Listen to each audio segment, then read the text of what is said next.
Frédéric Mancani de Saint-Aignan, président du cluster maritime. Tu veux rester assis ? Oui, je vais avec grand plaisir. Donc, mais si on peut laisser cette image-là, je serais ravi. Oui, on revient. Laquelle, la dernière ? Non, celle-ci. Celle-là. Voilà. Oui, pardon, voilà, celle-là.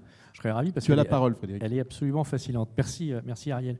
Merci de cet exposé passionnant. Et puis, comme l'a dit Ariel, la transition est toute assurée puisqu'on est redescendu sur Terre, on est redescendu dans l'eau. Et vous permettrez aux marins que je suis de faire un peu cette comparaison espace, mer, marine, et puis de vous ouvrir peut-être des horizons sur les richesses marines du XXIe siècle. Mais je reviens sur cette image-là. Ça donne quand même aussi une image de la fragilité de nos océans, puisqu'on voit que même si c'est 70% de la planète en surface, finalement, il n'y a pas tant d'eau que ça, et que donc on peut le dégrader très, très rapidement. Bien. D'abord, merci évidemment, Amiral, de m'avoir convié à cette conférence. Merci Ariel de m'avoir sollicité. Et puis, je ne peux avoir qu'une pensée, parce que quand on parle de mer et d'espace, pour Jacques Rougerie, qui malheureusement ne pouvait pas être avec nous aujourd'hui. Alors, le titre de ce colloque, c'est « L'homme face aux frontières du XXIe siècle ». Et je crois que ça pose vraiment bien les questions, puisque, je vais essayer de vous le démontrer, dans la philosophie maritime, nous sommes à une frontière. Nous allons passer une frontière, du moins on peut le penser. On a coutume de dire que l'on connaît mieux la surface de la Lune que le fond des océans. Ça pose là aussi la chose, puisque, alors je me suis renseigné, j'espère que vous ne me contredirez pas, il y aurait 12 hommes qui ont marché sur la Lune depuis qu'on a des expéditions. Bon. Ceux qu'on connaît. Après, peut-être qu'il y en a qui sont allés... Donc, allez, une quinzaine, mettons. Au fond des océans, à ma connaissance, personne n'a encore marché au fond des océans, dans les abysses. Hein. Donc, ça donne en fait l'idée qu'on est vraiment très proche, puisque 10 ou 0, c'est pas loin de grand-chose. Et ça donne aussi l'idée que, on a coutume de dire que l'on connaît aujourd'hui 5% de la biodiversité et du fond des océans. Donc ça veut dire qu'on a encore quand même 95% à découvrir. Et je pense qu'on est à peu près là aussi dans les mêmes échelles.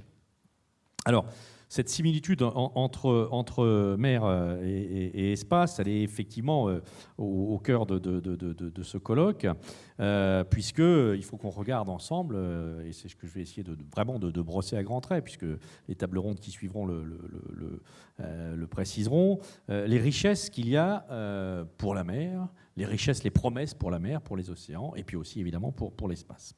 Alors pour parler de richesses et de promesses pour la mer, je ne peux pas ne pas dire un mot du cluster maritime français, que j'ai l'honneur et le privilège de présider depuis maintenant une grosse année.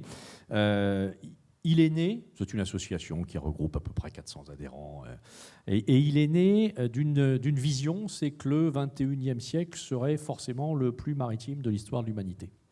Alors, pourquoi cette vision ? Vous avez posé 4 questions fondamentales. Moi, je vais en poser 3.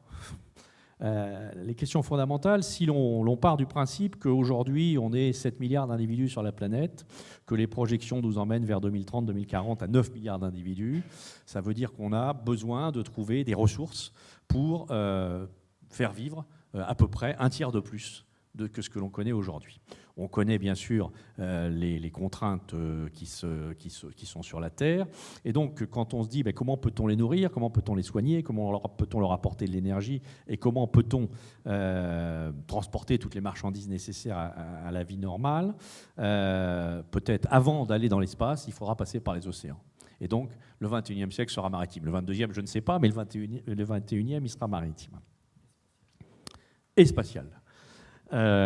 C'est donc avec cette vision et ce constat que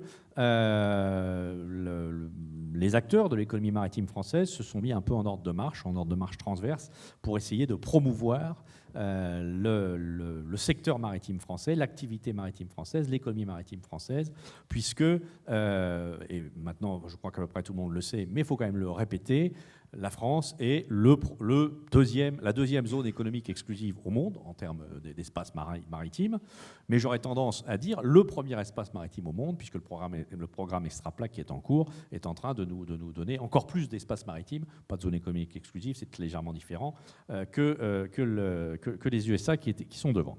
Et donc ça nous donne des droits et ça nous donne aussi bien sûr des devoirs. Alors, venons quand même au lien espace et mer, d'abord une anecdote personnelle. Je suis capitaine de la marine marchande, donc quand j'ai commencé à naviguer, est apparu, déjà quelques années après mon début de navigation, ce qu'on a appelé le navigateur par satellite. Alors ça, je m'en souviendrai toujours. C'est une espèce d'énorme boîte qui est arrivée. Donc pour les plus jeunes d'entre nous, c'est l'ancêtre du GPS. Ça faisait le point une fois de temps en temps, avec une précision toute relative, mais ça nous soulageait du sextant, ça nous soulageait de la navigation astronomique, ça nous soulageait de la navigation à l'estime. Et donc c'était je dirais, la première marche. Et depuis, ça ne s'est évidemment jamais arrêté et ça a progressé à une vitesse folle. Et ça a permis, et vous l'avez montré tout à l'heure, la surveillance des pêches, les données pour la pêche, la surveillance de la contrebande, des activités illégales, sans parler bien sûr de la défense et de la marine nationale. Je crois que nous l'aborderons tout à l'heure. Et ça, c'est, je dirais, le lien mer-espace pour les activités traditionnelles. Mais il y a des activités émergentes, et pour les singulariser, je monte un peu le scope, et la Commission européenne a lancé, il y a maintenant 3 ans, le programme Blue Growth. Alors qu'est-ce que c'est que ce programme Blue Growth ? C'est un programme qui vise à la croissance bleue. La croissance bleue, on peut le répéter, on peut le dire, c'est l'économie bleue, donc l'économie maritime, associée à la protection de l'environnement, donc le soin des ressources des océans, associé au volet social, bien sûr, avec les emplois qui vont avec. Et puis tout ceci avec un pilier de liaison, un barreau de liaison, qui est la science océanographique, dont on sait que la science océanographique et la science spatiale sont évidemment intimement liées. Bon, d'un point de vue ressources financières, il y a encore une petite différence, mais je suis sûr que dans la salle, on militera tous pour que la différence se lisse. Dans le bon sens, bien évidemment, rassurez-vous. Et donc, la croissance bleue, la Blue Growth, a défini 5 secteurs qui sont les secteurs économiques d'avenir pour l'Europe. Et je les cite: l'aquaculture, les énergies marines renouvelables, les biotechnologies marines, les richesses minérales des grands fonds, le tourisme littoral et côtier. Et je suis persuadé, et j'espère vous en convaincre, que tout ceci, ces 5 secteurs, ne pourront se développer efficacement qu'avec une collaboration étroite entre espace et mer. Puisque, vous l'avez dit, on a besoin de connaître les courants, vous l'avez dit, on a besoin même de regarder le niveau de l'eau, enfin les hauteurs d'eau, les grands fonds, les fonds. Le tourisme, on sait bien que la facilitation du transit, etc., est là.